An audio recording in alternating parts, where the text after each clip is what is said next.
We started in English. Ya estoy lista. Ya estoy lista. ¿Lista?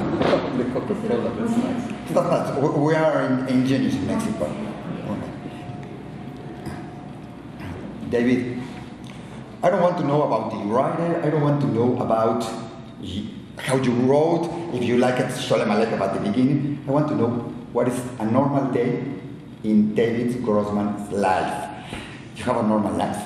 I have a normal life. I mean, what you see here is not normal. In fact, that I have to meet so many people and to be photographed, to sign books. This is not my daily routine. Usually we wake up very early, at 5:45 every day, and we walk for an hour on the mountains around our home. We live out of Jerusalem. And then at 8 o'clock I start to write. I have a place which is far away from home, not far, 10 minutes. And I sit there for some hours, usually it's 6 o'clock, sometimes a little more than that, but then I get back home. But these hours when I'm totally alone are the hours that I really love. It's a special time for me, of course. So you understand that most of the day, not only that I'm not talking about myself, I'm not talking at all. And this is why it's so flooding to go out to the world and have to talk about everything. And when I get back home and in the afternoon I continue to write, but then it's a little different. It's not this secluded situation when I'm only alone, and at home there are phones and Michal, my wife, and sometimes one of my kids at home, or our granddaughter comes, so it's different. But that's the best moments of the day when the granddaughter comes, no? There are very, very good moments. Yeah. Tell me something, but the life in Israel, it's very fast. Something happens all the time. It doesn't bother you when you're writing what's happened in news, what could be happening all around. It's not bothering you to be writing, or you can be calm in Israel and have a normal way to write, some quiet time. It's, I mean, the reality in Israel is very active, very agitated. And when I do not hear the news for more than 2 hours, I'm aware of that. I tell you the truth. But you know, in the last, I think, year or two, I really taught myself and even forced myself not to open the radio at the time of the news, hoping that if there is something really serious, I will know about it. I mean, Michal will call me, or a friend will call me and tell me. But you are right, and quite often I feel a kind of guilt, either that I'm not doing enough regarding the situation, or that I'm doing too much and then I'm not writing my fiction, my stories. And this is really, it hurts, you know, because when you write a story, I want only to be there. I mean, I tell you frankly, it's hard to get out of this bubble. When I write a story, it's hard to get out into life.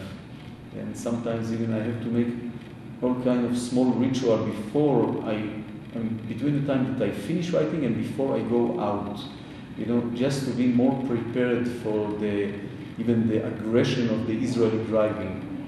Now I say aggression. They don't drive fast. They don't drive aggressive. Listen, after being in Mexico City for 24 hours, I mean, it's amazing, you know. It's like somebody shows me a movie. I cannot believe it's true what I see here with your traffic. So maybe in Israel now it will look to me very tender and delicate driving.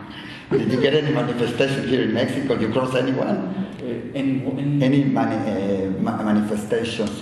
Yeah, we saw today a big demonstration in the morning, and the guy, I cannot really. I mean, it was because there was a big one. La Reforma. Yes. A big one today. Yeah, and I was told it's regarding questions of education teachers here. Yes, that's the only one. Would you provoke also some big demonstrations in Guadalajara in the field? Everybody wanted to see you. How did you feel? It was incredible. You were with Mario Vargas Llosa, some Nobel Prize, and everybody wanted to see you. How did you feel in Guadalajara being, I will tell it, the star of the show with Vargas Llosa? He also told it was impressive to be with you. How do you feel about it? You know, it's always embarrassing for me. I'm really, I know it sounds strange, but I'm really a private person. And what made it easier for me is that I spoke about things that I believe deeply, or things that are really in the heart of myself, like my writing or the future of Israel.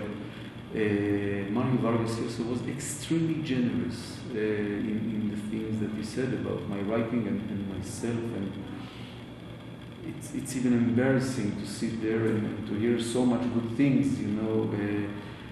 And I thought, you know, about his combination, because not always great writers are great human beings, and he is both great writer, really great writer. I read it ever since I was, I think, 18, when the book The City and the Dogs appeared in Hebrew, and I inhaled it, I loved it so much. And all his book later to come, and towards this meeting I also went back and read some of his books, and I was amazed. And to see such a great writer having this generosity, an ability to say good things to another writer on stage, and to have this dignity, he has it, a kind of natural born dignity that he has. I was really touched with it. And it was incredible to find that you have so many things in common. It was, he said it, you said it. It was, we start with this kind of reading. You were with Madame Butterfly. Everything was like that. Yeah. Also, both of you are activists, and in your writings, you show what are your feelings about many, I will have to say, politics issues, and many things that involve your countries. Mario Vargas Llosa does it every time he speaks about liberty, about powers, about politics. Yeah. You didn't want to, but he asked you, how did you feel about politics in books, and having some writer that is a novelist being a politic also? Yeah. Well, first of all, you know, I will surprise you. I don't think that writers must write about politics. I'm sure writers should have only one thing, and this is the urge to write a good story. And it can be at all not a political story. It can be a very internal, intimate story. Now, I believe that somehow in a really good story there are all kind of layers, even when the writer did not mean to write something with a political layer, but there is, you know, when Kafka wrote The Process, yes, he did not think about the actual political situation of his time, but we read it today and we see political implications of this story. I write about the political situation in Israel, not the situation. It's a very human situation. It's not only political. The political part is the most boring and superficial layer of it. But the human, or the moral, all the practicalities of every day to exist in such a situation, they are so interesting things. And I like, because personally I take the world very, very seriously. Everything that happens to me, everything. I take it very, very seriously. And the situation in Israel is such a situation that I have to take it seriously. It has a very strong effect on my life in every way you can think of. And it puts so many questions in front of me almost every day. And of course, I don't like this situation. I don't like the occupation. I don't like living without peace or living with fear. I hate it. But at the same time, as a writer, it is something that is very intriguing for me. I want to see what happens to the individual when he's facing such reality. It is everyday test. You know, it's constant testing of yourself, of the people who are near you, of people you like, or of the process that different people go under. You see how they adjust or do not adjust to the situation. It's a big drama, really big drama. I mean, I would have loved to live in a totally peaceful place, but if I was doomed or unfortunate to live in such reality, at least I would understand it.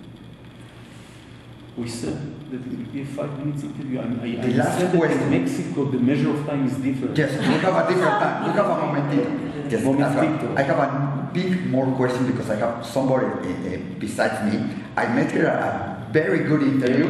Very dear somebody. Yes, Yeah. I spoke with her, and we were speaking about 4 writers, which is came back. David Grossman. So I have to meet him. I have to. But I wanted to ask you. She's not here. Then how was Silvia? I know she's very stubborn.